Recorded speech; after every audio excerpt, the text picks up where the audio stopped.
Hello everyone, this is zero chemistry. I hope आप लोग बढ़िया होंगे, तैयारी अच्छी चल रही होगी आपकी। तो हम लोग यहाँ पर उत्तराखंड स्केलर एग्ज़ाम के लिए बायोलॉजी वाला पोर्शन यहाँ पर कंप्लीट करने की कोशिश कर रहे हैं। तो आज का यहाँ पर टॉपिक हम देखने वाले हैं स्वच्छता और रोग। ठीक है, ये वाला जो आपके पास पोर्शन रहने वाला है, यानी कि हम डिजीज़ के बारे में देखने वाले हैं। कौन कौन से रोग किसकी वजह से होते हैं, यहाँ पर से आपसे एक क्वेश्चन पूछा जा सकता है। तो ये वाला आज पोर्शन हम यहाँ पर कंप्लीट करने की कोशिश करते हैं। चलिए, यहाँ पर सबसे पहले आज की बात की जाए, मानव रोग क्या होते हैं। तो यहाँ पर शरीर में होने वाला कोई भी, किसी भी प्रकार के शरीर में किसी भी अंग में कोई विकृति या विकार पैदा हो जाता है तो हम उसे रोग कहते हैं। इसमें कोई प्रॉब्लम की बात नहीं है, सिंपल सी चीज़ है। कुछ रोग होते हैं जो जन्मजात यानी कि आनुवांशिक होते हैं, जेनेटिक होते हैं, जो कि यहाँ पर पीढ़ी दर पीढ़ी आगे बढ़ते रहते हैं। उनको हम यहाँ पर क्या कहते हैं, जन्मजात या आनुवांशिक रोग कहते हैं। ठीक है, तो यहाँ पर जैसे हीमोफीलिया या फिर रक्त वर्णांधता, कलर ब्लाइंडनेस जिसको कहते हैं, ये कैसे रोग हैं, तो यहाँ पर जेनेटिक रोग है, आनुवांशिक रोग हैं। कुछ रोग होते हैं जो असंक्रामक रोग कहते हैं जिन्हें। ठीक है, ये क्या होते हैं, तो ये एक दूसरे के संपर्क में आने से नहीं फैलते हैं, जैसे कैंसर हो गया, हृदय या किडनी से संबंधित बीमारियां हो गई। तो ये असंक्रामक होते हैं, नॉन ट्रांजिटिव नॉन ट्रांजिटिव। ठीक है, ट्रांजिटिव डिजीज़ यहाँ पर कौन से होते हैं, ट्रांजिशन डिजीज़ कौन से होते हैं, तो वे रोग जो एक दूसरे के संपर्क में आने से फैल जाते हैं, तो उनको हम यहाँ पर संक्रामक रोग कहते हैं, जैसे चेचक हो गया, टीबी हो गया। ठीक है, और मुख्यतः ये देखने को मिलता है कि जो ये हमारे पास संक्रामक रोग हैं, ये प्रोटोजोआ, यहाँ पर कवक, कृमि, जीवाणु तथा विषाणु द्वारा फैलते हैं। सामान्यतः बात कर रहे हैं, ज़्यादा यहाँ पर हम नहीं बात करेंगे कि सभी के सभी, बट मैक्सिमम टाइप यहाँ पर इनके द्वारा यहाँ पर चीज़ें फैलती है जो संक्रामक रोग होते हैं। ठीक है, अब हमें यहाँ पर पेपर में किस टाइप का क्वेश्चन पूछा जा सकता है उसके बारे में हम यहाँ पर जानने की कोशिश करते हैं। तो पेपर में क्वेश्चन आ सकता है कि निम्नलिखित में से कौन सा प्रोटोजोआ जनित रोग है, जो कि प्रोटोजोआ की वजह से होता है। निम्नलिखित में से कौन सा विषाणु जनित रोग है। निम्नलिखित में से कौन सा कवक जनित रोग है। निम्नलिखित में से कौन सा यहाँ पर जीवाणु जनित रोग है। तो ये सब चीज़ें आपसे पूछी जा सकती हैं। ठीक है, तो हम यहाँ पर रोग पढ़ेंगे, किस चीज़ से वो रोग होता है वो यहाँ पर हम डिस्कस करेंगे। तो यहाँ पर कुछ रोग हैं जो कि प्रोटोजोआ के द्वारा होते हैं। यहाँ पर प्रोटोजोआ की वजह से यहाँ पर कुछ रोग होते हैं। ये आपके पास याद करने के लिए ट्रिक दे रखी है, आप याद कर पाएंगे तो अच्छी बात है। बट मैं यहाँ पर बता देता हूँ, जैसे पेचिस हो गया, कालाजार, मलेरिया, सोने की बीमारी होती है, और पायरिया। तो ये किससे होने वाले रोग हैं, तो ये प्रोटोजोआ से होने वाले रोग हैं। यहाँ पर पेचिस की बात करेंगे तो पेचिस जो होता है एंट एमीबा हिस्टोलिका नामक प्रोटोजोआ के कारण होता है। तो प्रोटोजोआ का नाम याद रख लेंगे, एंट एमीबा हिस्टोलिका हिस्टोलिटिका। यहाँ पर जीवाणु प्रोटोजोआ है जिसकी वजह से पेचिस होता है। हमको पता है पेचिस में बड़ी आंत प्रभावित होती है और यह दूषित जल तथा भोजन के कारण यहाँ पर होता है। दूषित जल और दूषित भोजन खाने से यहाँ पर होता है। सेकंड आता है यहाँ पर कालाजार। कालाजार यह बालू मक्खी, जिसको कि औसिक्टा मक्खी यहाँ पर कहते हैं, ठीक है, इसके द्वारा फैलता है। इसमें तिल्ली यानी प्लीहा यहाँ पर बॉडी में एक पार्ट होता है, स्प्लीन, इसके द्वारा यहाँ पर ये प्रभावित होता है। और ये किस प्रोटोजोआ के कारण होता है, तो लिस्मेनिया नामक प्रोटोजोआ के कारण होता है। किसके कारण होता है, लिस्मेनिया नामक प्रोटोजोआ के कारण यहाँ पर देखने को मिलता है। थर्ड आता है हमारे पास मलेरिया। मलेरिया का जो यहाँ पर प्रोटोजोआ है, प्लाज्मोडियम नामक प्रोटोजोआ के कारण होता है। मलेरिया किसके कारण होता है, प्लाज्मोडियम नामक प्रोटोजोआ के कारण होता है। और इस प्रोटोजोआ का वाहक जो होता है वो होता है मादा एनाफिलीज मच्छर। कौन है, मादा एनाफिलीज मच्छर, यानी कि फीमेल एनाफिलीज मच्छर जो होती है, मॉस्किटो जो होता है, वो इस प्रोटोजोआ का क्या है, वाहक है। क्या हम इस बात को समझ रहे हैं। ठीक है, इसमें भी कौन सा पार्ट यहाँ पर प्रभावित होता था, स्प्लीन जो प्लीहा होता है, जिसको ब्लड बैंक कहा जाता है, किसका, यहाँ पर मनुष्य के शरीर का, यहाँ पर वो होता है हमारे पास। ठीक है, तो यहाँ पर आप लोगों को ध्यान में रखना है, यहाँ पर मलेरिया इसका, मलेरिया किसकी वजह से होता है और कौन सा पार्ट इससे यहाँ पर प्रभावित होता है। और बात करें यहाँ पर निंद्राणु रोग जिसके हम बोल रहे हैं, स्लीप, यहाँ पर सोने की बीमारी, तो यह ट्रिप्नोसीन नामक प्रोटोजोआ के कारण होता है। और इसका वहन कौन सी मक्खी करती है, तो सीसी मक्खी करती है। कौन सी मक्खी करती है, सीसी मक्खी करती है। इसकी वजह से तंत्रिका तंत्र प्रभावित होता है। ठीक है, ये बात आप लोग ध्यान रखेंगे।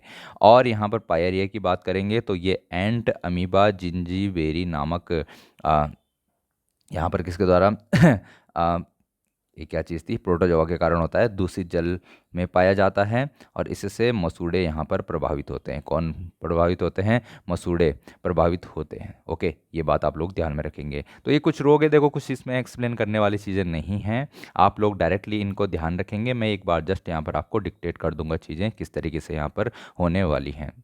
अब बात आती है कवक से, यानी कि फंगाई से होने वाले रोग कौन कौन से हैं। तो यहाँ पर ये इसके लिए ट्रिक है याद करने के लिए, और आपको क्या करना है, यहाँ पर इनके नाम ध्यान रखने हैं। एविज्म, एथलीट फुट, यहाँ पर दाद, दमा, खाज और गंजापन, ये कवक से होने वाले रोग हैं।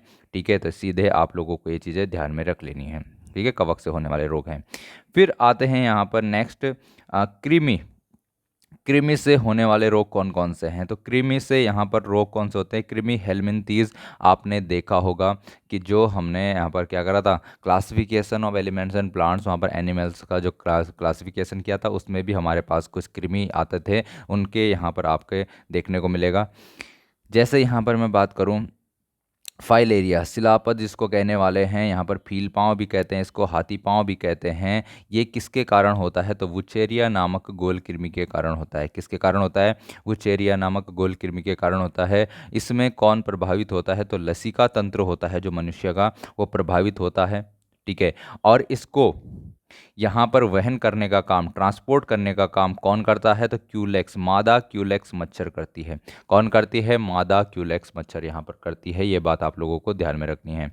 फिर आता है यहाँ पर आपके पास अतिसार डायरिया। तो यह बीमारी किसकी वजह से होती है, तो एस्केरिस नामक कृमि की वजह से होती है। किसकी वजह से होती है, एस्केरिस नामक कृमि की वजह से होती है। और इससे आंत में घाव हो जाता है। इससे क्या होता है, आंत में घाव हो जाता है। ठीक है, तो ये बात आपको ध्यान रखनी है। अब विभिन्न प्रकार के मच्छर तथा मक्खी के कारण होने वाले रोग, यानी कि ये ट्रांसपोर्ट करने का काम करते हैं। जैसे मादा एनाफिलीज मच्छर मलेरिया को ट्रांसपोर्ट करेगी। ठीक है, उसका मतलब उसका जो कॉजिंग एजेंट है उसको ट्रांसपोर्ट करने का काम करेगी। मादा क्यूलेक्स मच्छर यहाँ पर फिलेरिया जो हमने रोग पढ़ा उसको, उसका जो यहाँ पर क्या है एजेंट है, उसको ले जाने का काम करेगी। और बात करें यहाँ पर मादा एडीज मच्छर जो होती है, ये डेंगू के लिए जिम्मेदार है, उसको उसका कॉजिंग एजेंट जो होता है उसको ले जाने का काम करेगा।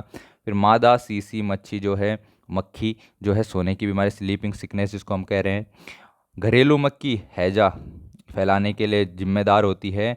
और यहाँ पर सैंडी मक्खी, सिकता या बालू मक्खी जिसको हम कह रहे हैं, ये काला जार के लिए क्या होती है जिम्मेदार होती है। ठीक है, तो ये बात आप लोगों को ध्यान में रखनी है डायरेक्टली, इसमें कुछ ज़्यादा है नहीं, डायरेक्ट फैक्ट हैं तो आप लोग सीधे याद रखेंगे। आगे है हमारे पास जीवाणु द्वारा होने वाले रोग। ठीक है, जीवाणु द्वारा होने वाले रोग यानी कि बैक्टीरिया कॉजिंग, यहाँ पर क्या है हमारे पास डिजीज़ हैं।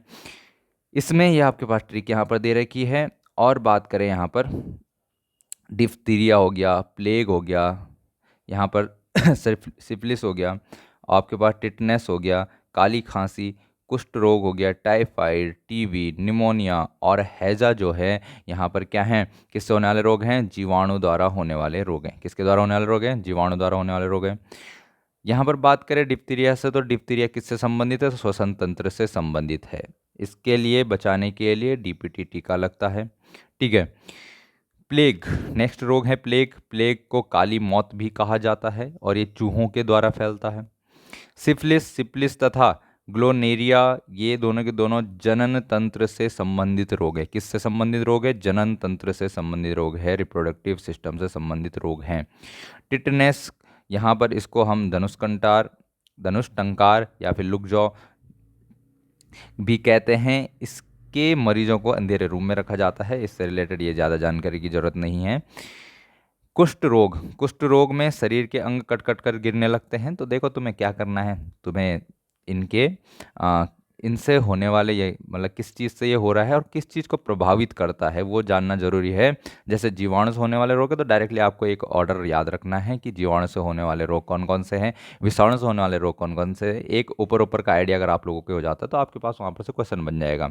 और जो इंपॉर्टेंट आपके पास यहाँ पर डिजीज़ है, रोग हैं, उनसे किसकी वजह से ये होते हैं तो वो भी आप लोगों को ध्यान में रखना है। बस यहाँ पर ज़्यादा आपको पढ़ने की ज़रूरत नहीं है। फिर आते हैं जैसे यहाँ पर क्या है हमारे पास टाइफाइड। टाइफाइड आपके पास, तो इससे कौन सी चीज़ प्रभावित होती है, तो हमारी आंत प्रभावित होती है, इसको मियादी बुखार भी कहते हैं। और ये किसकी वजह से होता है, तो ये साल्मोनेला टाइफी, साल्मोनेला लिख लेना, टाइफी की वजह से होता है। साल्मोनेला टाइफी की वजह से ये रोग होता है। ये क्या है, एक एक बैक्टीरिया है, जीवाणु है। फिर आता हमारे पास टीवी, टीवी जिसको कि हम यहाँ पर क्या कह रहे हैं, ट्यूबरक्लोसिस कहते हैं, तपेदिक कहते हैं, क्षय रोग कहते हैं। इससे कौन प्रभावित होता है, तो फेफड़े प्रभावित होता है। कौन होता है, फेफड़े प्रभावित होते हैं। आगे आता है निमोनिया, निमोनिया यहाँ पर इससे भी फेफड़े प्रभावित होने वाले हैं। फेफड़ों से संबंधित रोग है, तो आपको पूछा जा सकता है निम्नलिखित में से कौन फेफड़ों से संबंधित एक रोग है, तो आप बता देंगे कौन रोग हैं।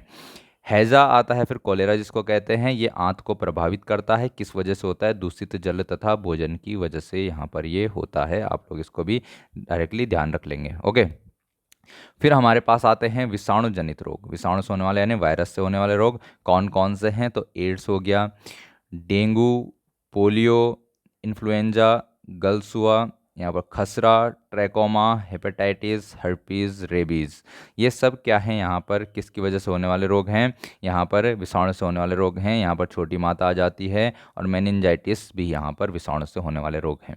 तो एक बार हम जनरल आइडिया इनके बारे में ले रहे हैं, ठीक है, तो ताकि आपका अगर क्वेश्चन आ जाता है पेपर में तो आप वहाँ पर आंसर टिक कर पाएँ। एड्स में क्या होता है, शरीर की प्रतिरोधक क्षमता खत्म हो जाती है। ये WBC की टी कोशिकाओं को प्रभावित करता है। और इसका क्या यहाँ पर फुल फॉर्म होता है, तो एक्वायर्ड एमिनो डेफिशिएंसी सिंड्रोम इसको कहा जाता है। और ये किसकी वजह से होता है, तो ये HIV के वजह से होता है, जिसको हम कहते हैं ह्यूमन इम्यूनो वायरस, क्या बोलते हैं, ह्यूमन इम्यूनो वायरस इसको कहा जाता है। HIV की फुल फॉर्म है। इस वायरस की वजह से एड्स रोग होता है। ठीक है, तो ये बात आप लोगों को ध्यान में रखनी है। आगे यहाँ पर बात करें नेक्स्ट, ये किसकी वजह से हो सकता है, तो जैसे हम क्या करते हैं, असुरक्षित रक्त प्रदान कर देते हैं, असुरक्षित यौन संबंध होते हैं, शारीरिक संबंध बनते हैं, उनकी वजह से यहाँ पर ये रोग फैलता है। ठीक है, आगे आता है हमारे पास डेंगू रोग। इसे हड्डी तोड़ बुखार भी कहते हैं। ये मादा किसके, मादा एडिस मच्छर जो होता है उसके काटने की वजह से होता है। और इससे शरीर में जो प्लेटलेट्स होते हैं ब्लड में, वो प्रभावित होते हैं।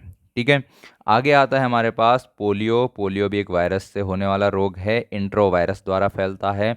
इसमें लसिका तथा तंत्रिका तंत्र प्रभावित होते हैं।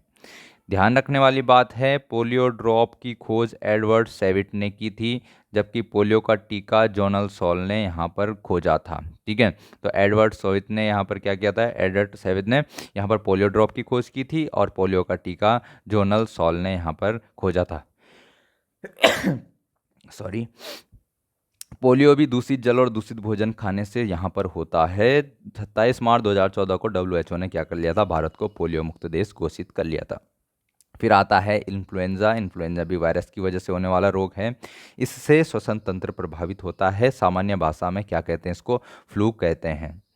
नेक्स्ट जो आपके पास यहाँ पर डिजीज़ है, रोग है चेचक। यह वेरियोला नामक वायरस से होता है। इससे क्या प्रभावित होता है, तो त्वचा प्रभावित होती है। इसके टीके की खोज किसने की थी, तो एडवर्ड जेनर ने की थी, स्टार मार्क। ओके, आगे बढ़ते हैं यहाँ पर। नेक्स्ट रोग आपके पास जो आता है गलसुआ, यहाँ पर लार ग्रंथि यहाँ पर क्या होती है, प्रभावित होती हैं। ज़्यादा यहाँ पर जानने की ज़रूरत नहीं है। फिर आता है खसरा। खसरा भी यहाँ पर क्या होता है, त्वचा और श्वसन तंत्र से संबंधित रोग है। मीजल्स इसको इंग्लिश में कहा जाता है। ये एंटीबायोटिक द्वारा ठीक हो सकती है, लेकिन यहाँ पर अभी एंटीबायोटिक इसका उपलब्ध नहीं है। ज़्यादा जानने की इसके बारे में ज़रूरत नहीं है। ठीक है, बस ये ध्यान रखना, खसरा वायरस की वजह से होता है और श्वसन तंत्र को प्रभावित करता है। फिर आता है हमारे पास ट्रैकोमा, आँख से संबंधित रोग है। ठीक है, वायरस की वजह से होता है। फिर आता है हेपेटाइटिस, जिसको कि यहाँ पर पीलिया कहा जा रहा है। ठीक है, पीलिया यहाँ पर इससे कौन सा यहाँ पर अंग प्रभावित होता है, तो यकृत प्रभावित होता है। कौन, यहाँ पर यकृत इससे प्रभावित होता है। ठीक है, और यहाँ पर आगे बढ़ें, मेनिनजाइटिस। तो यहाँ पर मेनिनजाइटिस जो है हमारे पास, इससे मस्तिष्क प्रभावित होता है। कौन प्रभावित होता है, मस्तिष्क यहाँ पर प्रभावित होता है। देखो, पीलिया शायद जॉन्डिस कहते हैं पीलिया को इंग्लिश में। हिपेटाइटिस यहाँ पर एक रोग हिपेटाइटिस भी है, तो यहाँ पर यकृत से संबंधित रोग हैं। फिर आता है हमारे पास हर्पीस। हर्पीस फिर किससे, वायरस से संबंधित रोग है, त्वचा प्रभावित होती है। रेबीज तो सबको पता ही है, तो रेबीज कुत्ते के काटने से यहाँ पर होता है। कौन सी चीज़ प्रभावित होती है इससे, तंत्रिका तंत्र प्रभावित होती है। और इसके वायरस की खोज किसने की थी, तो लुई पास्चर ने इसके वायरस की खोज यहाँ पर की थी। डायरेक्टली आप लोग ये चीज़ें ध्यान में रख लेंगे। फिर आगे आते हैं यहाँ पर कैंसर। तो कैंसर भी यहाँ पर क्या होता है, कैंसर भी यहाँ पर किसकी वजह से होता है, वायरसेस की वजह से होता है। ल्यूकेम ल्यूकेमिया वायरस नाम से यहाँ पर होता है। इसका इलाज करने के लिए आजकल क्या किया जाता है, पहले तो कैंसर के अध्ययन को क्या कहा जाता है, एंकोलॉजी कहा जाता है। क्या कहा जाता है, एंकोलॉजी कहा जाता है।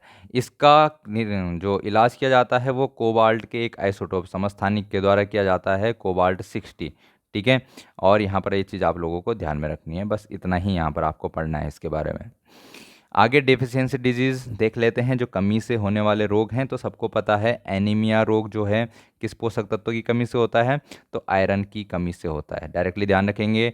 घेंगा रोग किसकी कमी से होता है, यहाँ पर आयोडीन की कमी से होता है। क्वासियोर और मरासमस, ठीक है, क्वासियोर तथा मरासमस यहाँ पर प्रोटीन की कमी से होने वाले रोग हैं। रतौंधी आपको पता है किसकी वजह से होता है, विटामिन ए की कमी से। ठीक है, रतौंधी नाइट ब्लाइंडनेस जिसको कहते हैं। बेरी बेरी विटामिन बी की कमी से। स्कर्वी विटामिन सी की कमी से। और रिकेट्स यहाँ पर विटामिन डी की कमी से होने वाला रोग है। तो कुछ रोग यहाँ पर आपके पास हैं जो कि पोषक तत्वों की कमी के कारण यहाँ पर होते हैं। बाकी इसमें सारी चीज़ें हमने देख ली हैं कि कौन कौन से रोग यहाँ पर किसकी वजह से, वायरस की वजह से होते हैं। विषाणु जनित रोग याद रख लेने आपको सीधे सीधे। फिर आपको यहाँ पर जीवाणु जनित रोग याद रख लेने हैं। फिर आपको यहाँ पर कवक जनित रोग याद रखने हैं। और इधर प्रोटोजोआ जनित रोग जो आपके पास है ये आपको याद रखने हैं। इतना ही आपके पास यहाँ पर रोग से रिलेटेड चीज़ें पूछी जा सकती हैं। एक क्वेश्चन यहाँ पर से बनने वाला है, तो मुझे लगता है एक क्वेश्चन के लिए मान ले इतना पढ़ना सफिशियंट है। चलिए मिलते हैं फिर नेक्स्ट लेक्चर में, तब तक के लिए आप लोग ऐसे ही पढ़ते रहिए, तैयारी करते रहिए और एग्ज़ाम की ओर बढ़ते रहिए।